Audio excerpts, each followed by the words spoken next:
ایک نوجوان ہمارا تبلیغی دوست گلاسگو میں رہتا تھا، وہ بیمار ہو کے ہاسپٹل گیا ہے، تو اس کی جو اٹینڈنٹ نرس تھی اس نے 3-4 دن کے بعد کہا کہ آپ مجھ سے شادی کریں گے؟ اس نے کہا میں مسلمان ہوں، تم کرسچن ہو؟ کہا میں مسلمان ہو جاؤں، اگر آپ شادی کرتے تو میں مسلمان ہوں۔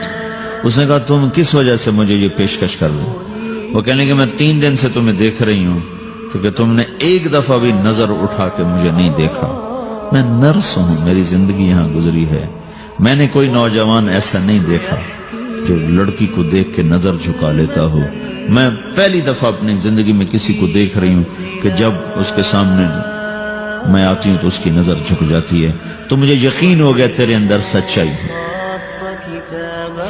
وہ مسلمان ہو گئے، اس نے آگے کتنی بچیوں کو مسلمان کیا۔ پھر اشفاق احمد صاحب مرحوم تھے، یہ ڈرامہ رائٹر، ان سے اچھی سلام دعا تھی میری، تو ایک دن مجھ سے کہنے لگے کہ میں تبلیغ کے کام سے متاثر ہوا ہوں انگلینڈ جا کر، پاکستان میں نہیں انگلینڈ جا کر، تو میں ایڈنبرا میں پارک میں بیٹھا تھا، میری بیوی میرے ساتھ بیٹھی تھی، تو ایک جماعت آئی، انہوں نے آ کر اذان دی مغرب کی اور نماز پڑھی۔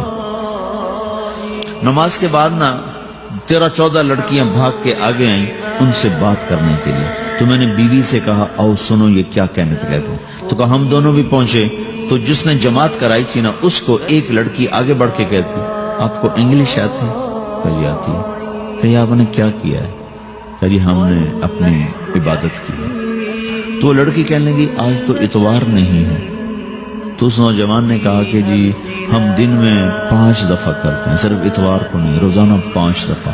وہ لڑکی کہنے لگی یہ تو بہت زیادہ ہے، آپ اس کو کیسے نبھاتے ہیں؟ تو اس نے اس کو جواب دیا، 2-3 سوال اس نے اور کیے، جواب دیا، تو کہنے لگی اچھا بہت مہربانی۔ اس نے اسے ہاتھ بڑھایا آگے ملانے کے لیے تو وہ نوجوان کہنے لگا میں آپ سے معافی چاہتا ہوں، میں آپ کو ہاتھ نہیں ملا سکتا۔ تو اس لڑکی نے کہا کیوں؟ کہ یہ ہاتھ میری بیوی کی امانت ہے اور کسی کو نہیں لگ سکتا۔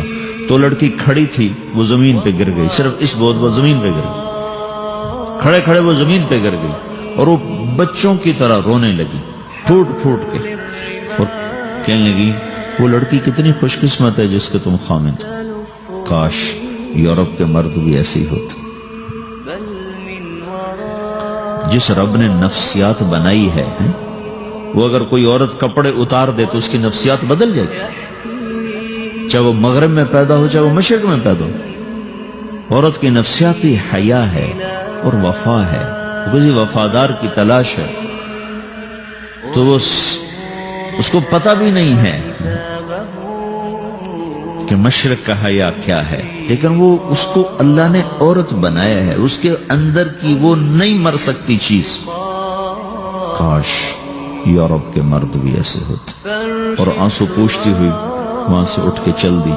تو اشفاق صاحب مرحوم کہنے لگے میں نے اپنی بیوی سے کہا بانو آج وہ تبلیغ ہوئی ہے کہ لاکھوں کتابیں بھی چھپ جاتی، وہ کام نہ ہوتا جو یہ نوجوان اپنے عمل سے کر دیا۔ تو میرے عزیزو کٹی پتنگ نہ بنو، اپنی کٹی پتنگ کی منزل کوئی نہیں رہتی۔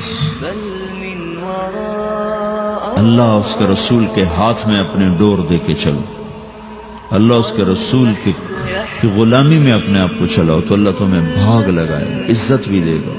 اپنی منمانی میں کوئی راحت نہیں، اللہ کی قسم کوئی راحت نہیں۔ 6 بر اعظم پھر کے تمہیں بتا رہا ہوں کہ جو اپنی ترتیبوں پر چلنے والوں کے دکھ آپ لوگ اندازہ نہیں لگا سکتے۔ چلنا ہے تو اللہ اس کے رسول کی زندگی کو اپنا کے چلو، اللہ تمہاری دنیا بھی سکھ والی بنائے گا، آخرت بھی سکھ چین والی بنائے گا۔ لیکن یہ سیکھنا پڑے گا، سیکھنا پڑے گا۔ تبلیغ اس کو سیکھنے کی محنت ہے اور اس کو آگے پہنچانے کی محنت ہے۔ تو یہ عمر ہے، اس وقت ساری دنیا اسلام کے لیے تیار ہے، چونکہ نظریاتی طور پر دنیا شکست کھا چکی، کسی کے پاس کچھ نہیں۔ تو ہمارے پاس ایک ایسا خوبصورت نظریہ ہے کہ جو ان کو بڑی تیزی سے اپنی طرف کھینچ سکتا ہے، اور اللہ کا احسان ہے کہ تیزی کے ساتھ نسلوں کا رخ اللہ کی طرف ہو رہا ہے۔ تھوڑی ہمت کرو، چھٹیوں کا وقت تبلیغ میں دو، باقی وقت اپنی تعلیم کو دو، گھر جاؤ تو ماں باپ کے خادم بن کے رہو، نوکر بن کے رہو۔